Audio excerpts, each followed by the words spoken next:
you're watching Market Fatafat on ET Now. I am Snehi Shah. With me today is Rachana Vaidya, and this is a show where we'll be taking you through all the top buzzers in today's trading session, tell you why the stocks are in focus, either on the positive or the negative, and also bring on board our technical experts to give you a better understanding of some of the stocks on the technical charts as well. And before we do that, let's take a look at the market, and Rachana, down and out is where we are, a 1% cut across the board. Well, absolutely not turning out to be a good day for Indian markets, and we are reversing all of those gains which we had registered in yesterday's trading session.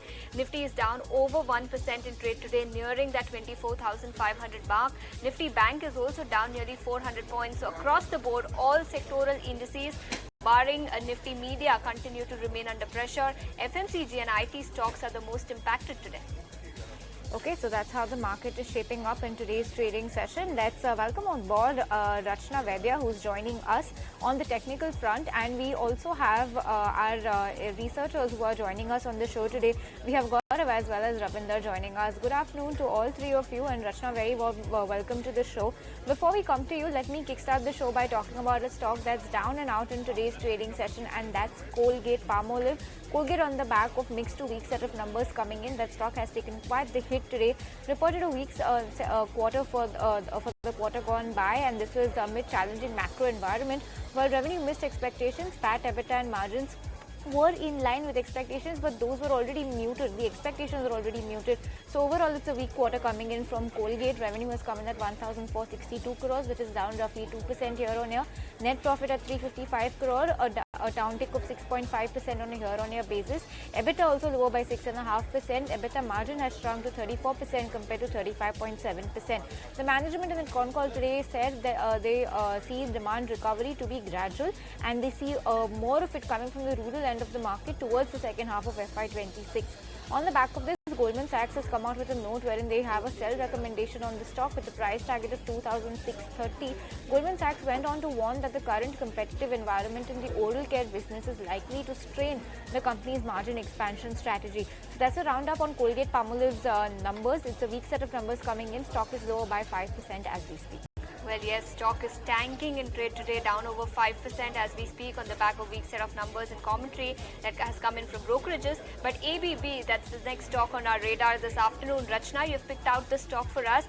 It's currently trading at 5,930 odd levels. We've seen an uptick of 0.7% in today's trading session. But what are charts indicating for ABB now? Yeah, good afternoon, and thanks for having me here. Well, as far as ABB is concerned, if I talk of a short to medium term, the stock has been consolidating in a tight range on a higher time frame chart since quite some time, approximately since February 2025 till now. So it's a consolidating range of around 3 to 4 months now, and it is now that the stock is trying to break out of that range, and it seems to be fructifying well. As of now, the momentum indicators are also pointing in the positive direction. And if the price action continues to remain positive in the coming times as well, then slowly and steadily the averages should also try to catch up with the price. As of now, we are placed at 5939, as you rightly pointed it out, and this is on futures, and it seems to be ready to go above 6,500 over a medium term time frame. That is, say, approximately 3 to 5 months or 6 months maybe.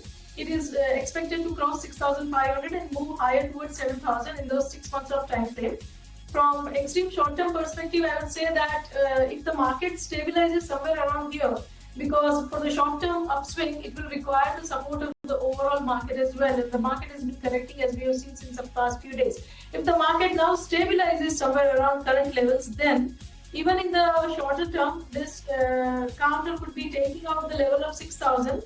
And once it takes out 6,000, it could be moving towards 6,150 in the next 2 to 3 days. Okay, so that's the word coming in on ABB India on the technical front. But let's also put the spotlight on Oil India. This one reported a mixed set of numbers. In fact, they were on the weaker side. Profit has tanked a whole lot. The stock is in focus. In fact, the stock is down nearly 2.5% on the back of results. It recovered from the lowest point of the day but despite that, tanking in trade today. Revenues have seen a steady uptick of about 5% on a sequential basis, but margins have contracted. They've come in at 36% versus 40.7% that the company had reported in the previous quarter. Although production has seen a steady uptick of about 3%. In fact, natural gas production too has seen an uptick of about 2%. So volumes were okay, but on the bottom line, company has reported weak set of numbers, and that is exactly what is weighing heavy on the stock. Oil India, the stock down over 3.5% in trade today.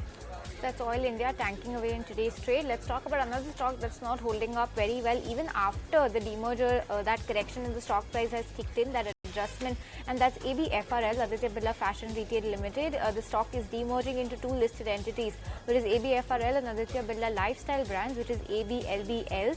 The price, the ABFRL price after the stock correction and the adjustment opened at 97, but has seen a decline from there as well, because 89.7 is where the stock is right now, so 8.5% lower on that stock. Shareholders of Aditya Birla Fashion will be eligible to receive one share of the demerged entity, which is ABLBL, for every one share that they own as of the record date, and the record date is today, which is why this adjustment has come into place today. The demerged ABLBL will house Madura Fashion, Louis Philippe, American Eagle and Reebok.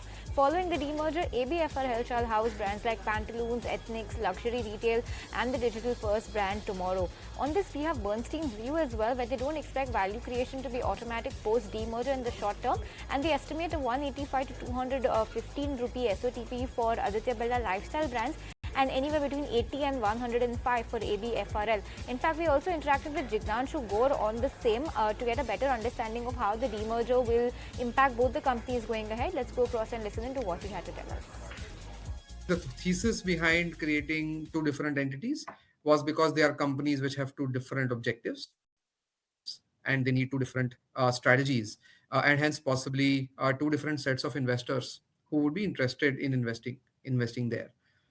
We think that strategy is not necessarily playing out by itself, but the individual companies will need to demonstrate growth in order for re-rating. And we thought that the price is not depressed only because of different ownership, but it's also because fundamentally they have not performed as much as some of the peers in the industry have. So our expectation is the corporate value creation for shareholders will not be automatic just because of the demerger and corporate action. It will have to follow performance improvement in their individual companies, which we watch very closely as over the next few quarters. One potential way is adding distribution network, because their presence is can be sort of extended beyond where they are. But again, structurally, I think it's going to be challenging for them to bring back growth for a very long duration. That's the view coming in on Aditya Birla Fashion and Retail. But let's also put the spotlight on Nalco. This is one stock which is holding up in an otherwise weak market after it reported very strong set of numbers. Gaurav, higher aluminium sales aided numbers in the quarter gone by, isn't it? When we talk about Nalco, definitely a good set of numbers is what we saw from the company. So first, let's understand the numbers. When we look at revenue, that has increased almost by 50% on a year-on-year basis. On the other hand, when we talk about EBITDA, there we have seen a growth of more than twice amount.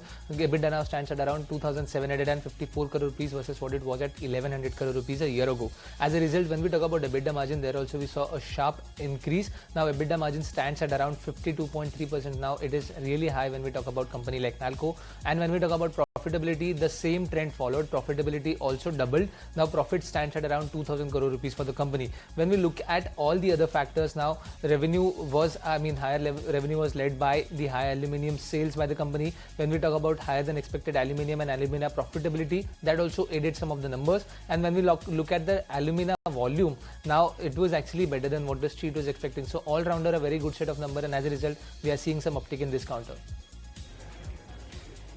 Okay, so that's the reason Nalco is in focus. That's the earnings fine print of Nalco as well. But we also interacted with the management earlier in the day. Let's go across and revisit what they had to tell us about the outlook going ahead. We are expecting that alumina prices will be at the level of around $400 to $450, and LME will be around 2,500. LME will be there. So the benefit which we got last year due to the increase in alumina prices will not be there this year.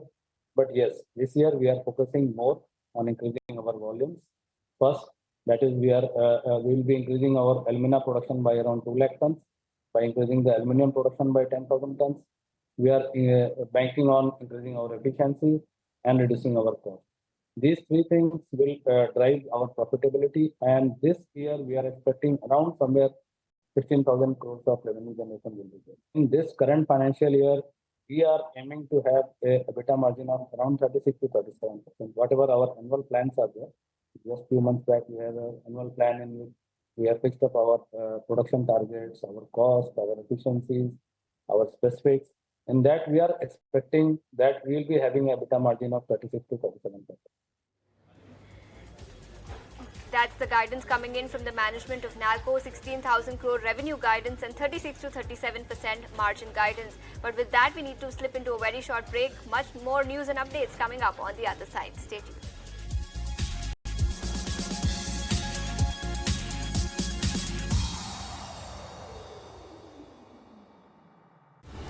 Co-powered by De Beers, a diamond is... Time to keep it going with all the stocks that are buzzing in today's trading session. Rachana, you've picked out Adani Green for us on the charts. When I pull up the charts, last 6 months the stock has seen a 6.5% cut. Last 1 year the stock was lower by almost 50%. Massive cut coming in on the stock. Do you believe that now there is some room for growth given that the stock has already seen such steep correction over the last 12 months? Well, the stock has definitely seen a correction and has been trying to build a base since quite some time. And going forward, if the stock continues to remain above 950 on a closing basis, then there are chances that this stock could be trying to go towards 1100 and even 1150 in the coming times. But for everything to work out, the holding of the level of 950 on a closing basis is important. Okay, so that's the view coming in on Adani Green, but Viatech Wabag, that's the next stock in the spotlight today. The stock is up a solid 7% after it reported very strong set of numbers. Rabinder, what stood out in the numbers in the quarter gone by? Well, as Viatech is in focus, our company has announced a Q4 number, and company reported revenue at rupees 1156 crore, which was up by almost 24% year-on-year basis. And if we talk about net profit, then net profit also saw a good uptick of more than 37% year-on-year basis from 72 crore to 99 crore. And we talk about EBITDA, then EBITDA was up by 22% year-on-year basis at rupees 140 crore as compared to 115 crore year-on-year basis. And margins saw a decline of 19 basis points from 12.4% to 12.2%. And company's net cash was positive for the 9th consecutive quarter, and company say that the company's growth is on track, which is driven by efficient execution and new projects. So back of the strong Q4 earnings, stock is up more than 7%. Okay, so that's the take on Viatech Wabag. Strong set of numbers coming in and 7% uptick is what we are seeing on the stock. But Gaurav, coming to you, Havells is a stock that you've picked out for us. It's not a buzz on the back of its quarter 4 earnings, but in fact there's a positive news flow coming in for the company. Tell us what it is. Yes, Havells is in focus, and the reason being that now company has said they are targeting to enter into EVSE, which is electric vehicle supply equipment, with the launch of EV chargers. So now this is going to be a new vertical for the company going ahead. What they are saying is that this will be a part of the existing switchgear business, and this will also enhance their product proposition in the renewable energy ecosystem. When we talk about EV charging market, now what they have said is that the EV charger market is expected to be approximately 1500 crore rupees of the opportunities for the company, and with this the business is expected to be operational by the Q3 of FY26. So definitely in FY26 itself we will see some action coming up from the EV segment for the company. What they are also saying is that the total amount to invest in this business is going to be somewhere in the range of 7 to 10 crores. When we look at Havells overall revenue, they have generated around 690 crore rupees from the switchgear segment, where they are placing this new EV business out of the 6,500 crore rupees of revenue that we have seen for the company in Q4 FY25. So definitely a new avenue for revenue is going to come up, and as a result we are watching out on Havells. Okay, so that's the fundamental reason why the stock is buzzing in trade today. But Rachana, on the charts, what do the charts suggest for Havells? Yeah, if you're a long-term player for Havells, then there is a possibility of getting some 20 to 30% returns in 1 year plus time frame, which could be taking the stock towards 1900 and 2000. If you're a short-term player, then this stock is into a mode of consolidation, within which it will have to hold on to the level of 1500. If that holds on, then there are chances that we could be going towards 1650 and 1670 over a shorter term period. That's the word coming in on Havells, but let's also put the spotlight on RVNL. It reported weak set of numbers because of which the stock is declining nearly 1.5% in trade today. Revenues came in at 6,427 crores, which is a downtick of more than 4% on a year-on-year basis. Margins, meanwhile, have also contracted. They've come in at 6.7%. EBITDA too has seen a decline of about 5% on a year-on-year basis. So very weak set of numbers that have come in from RVNL. The stock is declining in trade today, down 1.5%. But we also spoke to the management of the company, MP Singh, Director Operations at RVNL. Listen into what he had to say on the order book guidance going forward. Actually, when you see our order book, it is basically a dynamic situation because some orders we execute the work and the order book available with us gets on increase or decrease depending upon the order flow. So in the financial year 24-25, we had an order inflow of around 14,000 crore, and our total order book as now it stands around 1 lakh crore total, out of which around 47,000 crore is through our legacy projects, and balance are projects secured through bidding. And on this order book, roughly comprises of various sectors where RVNL has done the strategic diversification. Order books comes from the metro sector, the electrification, the RDSS, solar sector, then the BharatNet and signaling projects of Indian Railways, and Vande Bharat train set manufacturing along with our partner TMH. Then we have got some orders from abroad in Maldives, Uzbekistan and Saudi Arabia. They are around 5,000 crore orders from international projects. Okay, so that's the word coming in from the management of RVNL. But on that note, we'll slip into a very short breather on this edition of Market Fatafat and be right back with more buzzers on the other side.